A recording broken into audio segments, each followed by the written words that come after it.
This is 25-year-old Daniel. He's literally traveled the world looking for a chiropractor.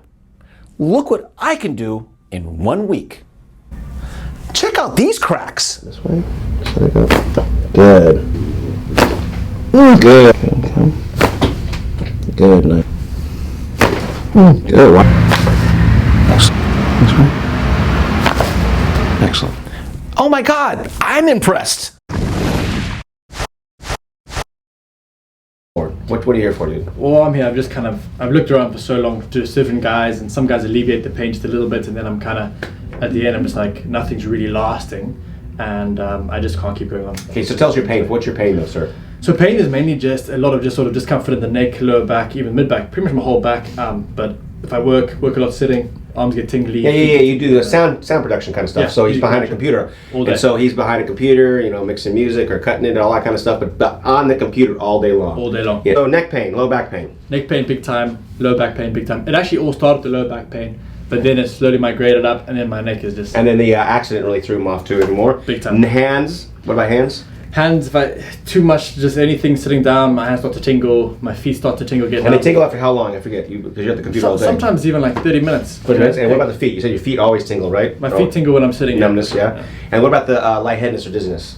That's actually more than I realized. Yeah. Just constantly trying to get my neck just to feel normal, so that my head, I have to just like lie down for a second just to like.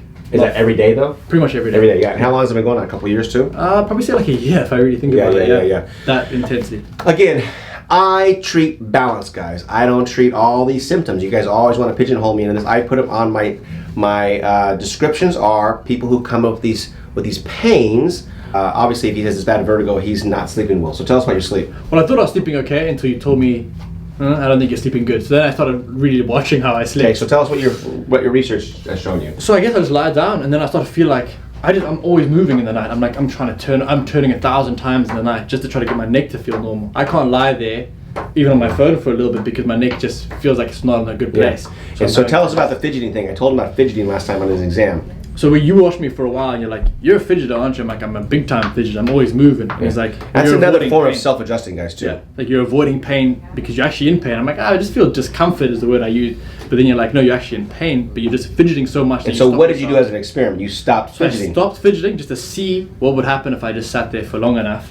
Would I actually feel pain? And sure as hell, pain started in my neck. So I want you guys to do this experiment at home, okay? Yeah. I tell people not to self-adjust because you're just going to make problems where there weren't problems before. Yeah. I tell him not to fidget because he's going to undo my work when I start to treat him. Yeah. So what you guys should do at home is stop fidgeting, stop self-adjusting for a half a day, for a couple hours. Just stop and see how you feel. And you'll feel like shit. That's because you have a problem. It's pretty damn simple.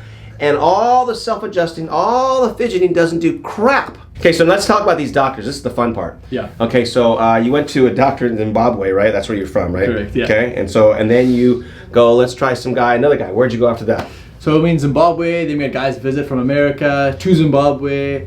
So there were probably a few of them. There probably even more than I've even said there. But then coming to America, so yeah, Zimbabwe, probably like 3 guys there maybe. You went 3 guys there. I didn't realize that. Okay. Yeah. Next. So there's even more. Then and so when you came to America, tell me all the places you went here. So I went to guys in Florida. Went to guys in Tulsa, Oklahoma, kinesiologists. Colorado, California. Yeah. And here I am. This is okay. So he went to full spine guys. He went to kinesiologists, a couple kinesiologists, chiropractors, and they helped get some of the pain away, but they were fine tuning stuff rather than gross stuff. Now, one last thing I want to go over because I thought it was interesting because he commented on my exam. Tell us how my exam compares to every other frickin' doctor you've ever been to. Well, first of all, I felt like you actually felt my body in the correct way. Not that way, guys. But most guys will just say, how do you feel, and they'll ask you what your pain is. We'll look at the x-rays again and say, well, here's your problem, here's your problem, here's your problem. And that's great, it's true. But you put all your body weight on my neck, you cranked my whole body open. I was like, oh my gosh, my back, you pressed hard on my spine. And you really were watching where I was reacting rather than just like just kind of looking at stuff and being gentle with me. You felt like I was part of this, that part of the solution. Yeah, completely. I felt like I just wanted to get you in there because we don't always do we don't do videos with exams, but he was making the comment. I was like, oh yeah, I should get that on here anyways because we do not do superficial stuff here. We get in and we examine you. We get people better because we pay attention to the little details. The details are everything. Okay. So, anyways, thanks for that. So let's get you started over here. All right. Okay. So we're gonna go through range of motion. You tell us how you feel with these. Take your time. Slow down, Tiger. Go slow. Okay, pain in the back there, tension in the back? Just tension in the back. And again, have a scale of 1 to 10. Probably like a 4. Gotcha, go back like this, sir. Probably like a 4. 4, put your arms down. Look at the floor. How about that? Probably like a 3, 4. Gotcha, look at the ceiling. How about that? About a 4. About a 4. Now, he's going to squat to the ground, so please move. There you go. And I'll squat to the ground. And what do you say? Not your back hurts, but what does hurt? My knees are tight. Your knees are tight. Yeah. On a scale of 1 to 10, what is that? Probably like a 3, 4. Gotcha. Now, x-rays. Come over here, this way. No, stay back there. This is getting off the light.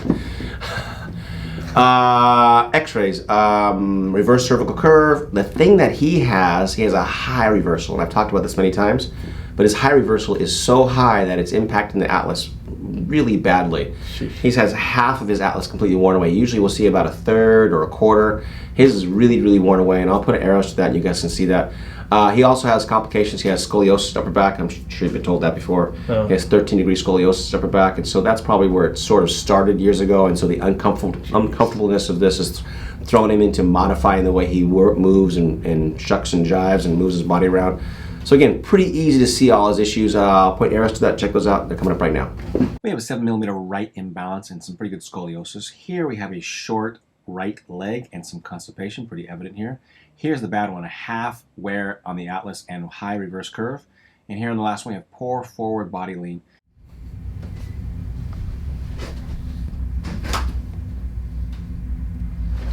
Come this way, just let it go. Good. There we go. So, tell us your first experience with that compared to all the other 9 chiropractors you've seen, or whatever you said you saw. Honestly, that just felt like so much deeper, you know, like. A little different than applied kinesiology. Yeah, I mean, I felt like I've had so many adjustments, and I feel like they're just really just normal, like. That felt like it just shook me up in the best way. Good. I like that. Wow. Okay, one more. Okay, let's go.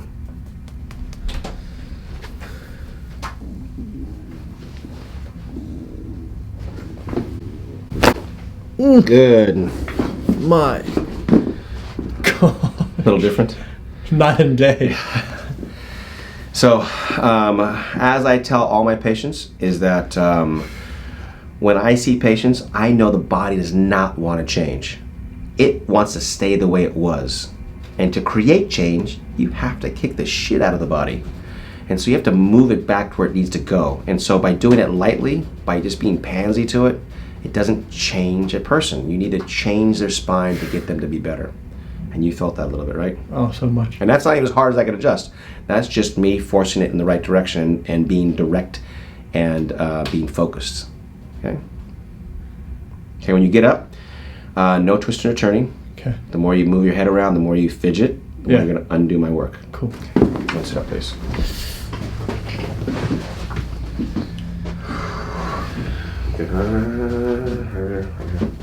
Okay. So, first impression, if you have any. I'm actually quite floored by the whole experience, to be honest. Floored because you don't know what you're feeling right now, or what? Yeah, well, I just feel like, for the first time, I actually feel like it's been opened up properly. Yeah. And that's a pretty amazing feeling. Cool. After 9 different chiropractors, you can really hear the relief in Daniel's voice. Now we're reminding him not to twist and turn, or what? He will undo my work. Now let's listen into what other changes have happened. I can't wait to hear. It just feels incredible. Good, perfect. Yeah. So go ahead and bend over, touch your toes, just take your time, and then tell us how you got 4 out of 10 tension in your back is. Probably like a 2. Gotcha. Go back like this, please. That was a 4 also? Probably like a 2. Like a 2? Yeah. Gotcha, you're laughing. That's a good sign. Look at the floor, please. I think that was a 3 before you said. I'm really not feeling much at all. Look at the ceiling. That was a 3 or 4, I think you said. It's like that, like 1, even nothing of Okay. it. Now this is the one that's really going to blow your mind, by the way. Is you're going to spread your feet and squat. Yeah, there you go. There's like nothing there. Yeah. It's not even really Every time he went down, you can see it in the last video. The first time he did this, they had a facial expression of like he didn't want to do it, right? No, I didn't. And the first time he did it before that, when I showed him how to do it, he had the same facial expression. Yeah. Do it again. Do it again.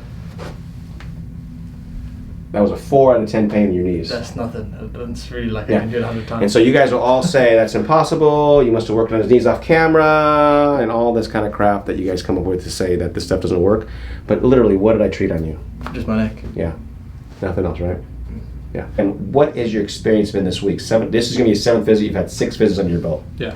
I think overall it's just been sort of my body sort of finding its pace again and feeling a little bit more natural in its own skin. Whereas before I kind of came in and I was fidgeting and I just didn't quite know where to put my body, whereas now I start to feel like my body's slowly starting to find that rhythm and where it's supposed to sit.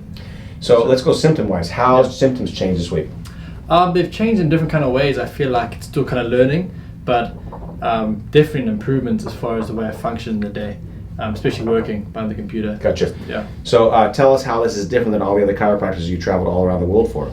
Well, I just think you're a lot more aggressive with your adjustments. Lots of chiropractors have adjusted me and they've just kind of just been gentle and then kind of also adjusted very many parts of my body, and then I just, nothing really is just so aggressive and strong in one part and so focused. Fair enough. And I think that's really been a big thing. What else have we focused on here that we just talked about a second ago? Okay, is it just about adjustment here? Is it just about adjusting? No, it's What about else? changing the way your whole body is and how you even function, how you walk, how you sit, how you stand. Yeah. What's funny is because I actually thought you were going to initially tell me, hey, you can't sit behind your computer that long, and you never even did that once. You never even did anything about that, which is shocking. But when I sit behind the computer for long periods of time, now that I know where to put myself, it's not as bad, and I'm actually more confident to just put myself in these positions, and I can just sit behind there, so it's not as bad. So he's said several times this week that he's had game changer ideas, right? Yeah. And so he had so much pain, he'd have to get up and do what before? Before this week, you have to get out of the chair and do what? I have to get out of the chair, take my headphones off, and just lie on my bed. It's take some sort of pressure off something because I couldn't stay sitting. Because you couldn't even stay sitting. How long would that be before that you had to get out of the chair? Half an hour, 2 hours? Half an hour to an hour and a half, just fluctuated in the days, and then I just have to get up. And then, so how about now? You sit there and what do you feel? I was not even thinking about that. Yeah, the beard, is it any longer today than it was in the last video? It should be. Because he was like, I think my beard's longer, so we're going to call him the beard. So tell us if you see any difference. Leave any comments below. I have to get that on there because it'll be fun to see if I can see the growth. You can just see it. He looks shitty now. He looked better before. I want all the comments. So anyways. So neck pain. How much better is it? Yeah, how much better? Let's kind of give an idea. I'd probably say in half, honestly. 50%. Good. Yeah. Low back pain. Gone. Gone. And then hand and feet numbness.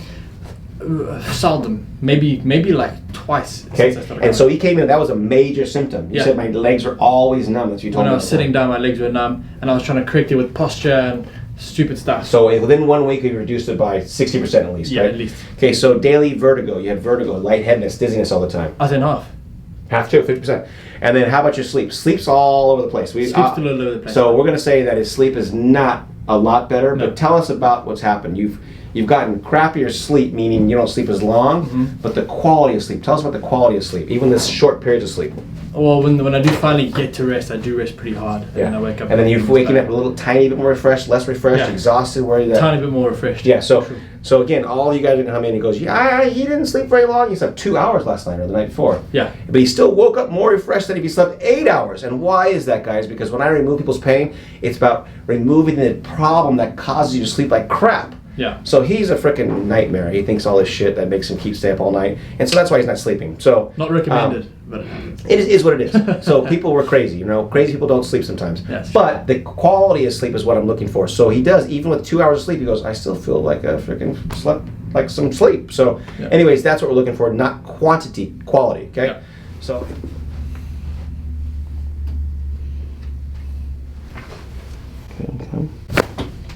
good, nice. Now tell the nice folks out there, how has the adjustments changed throughout the week? well, in the very beginning, they're extremely painful. Yeah. Like super painful, but really relieving. Then slowly they become less painful. Yeah. And the reason for that, guys, is because as he rests better, even though doesn't admit resting better, but as he rests better, as his posture changes, as we work on different postural exercises here, his body is more able to take a better adjustment. So and he talks about in the beginning, that was only 5 days ago, dude. Yeah, which is crazy. It's crazy, right? But what's funny is that the postural stuff isn't hard work. It's less than hard work. I know, but it's hard mentally to get. It's hard mentally, but easier physically, Yeah, which is something that I've which never is kind of experienced. funny, yeah. It's awesome. I call it exercises because nobody understands what I'm talking about out there if I just say posture stuff. So.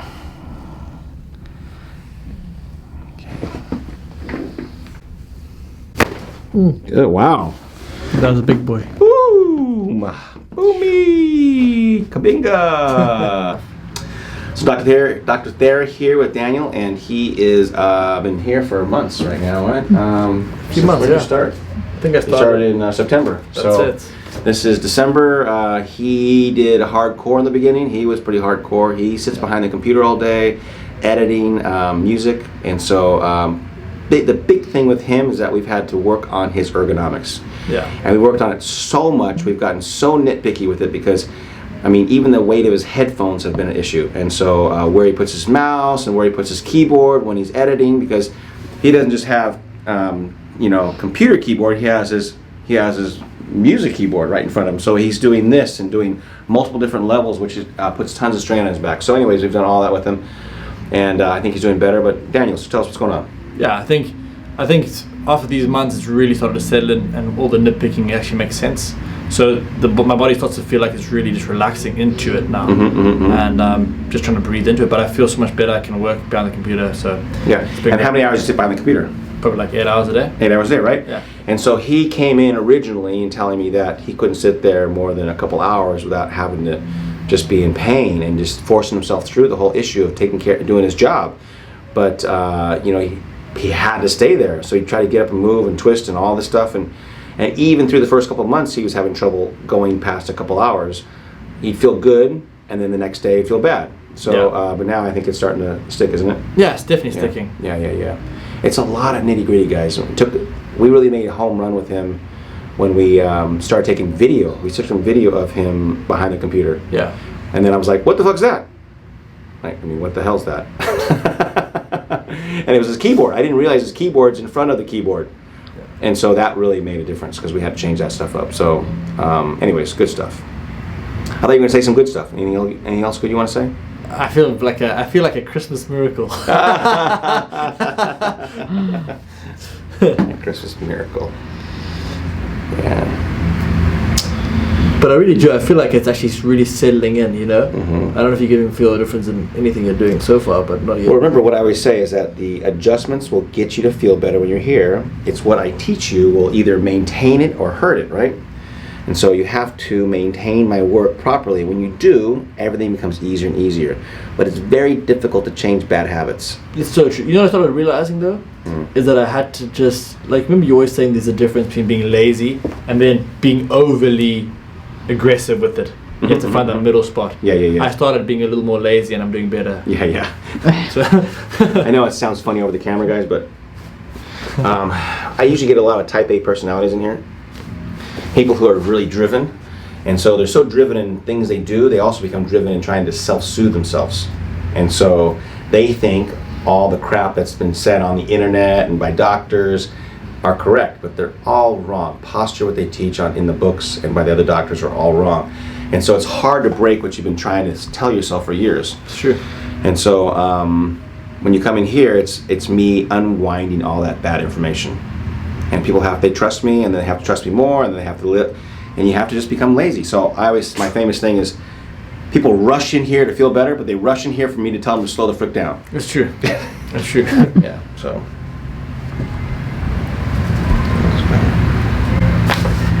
Excellent. A little closer, Elizabeth. Mr. DeMille, can I get my close-up? This way. Excellent. On your back, sir. That's all. Dog in. Let's go more. Right there.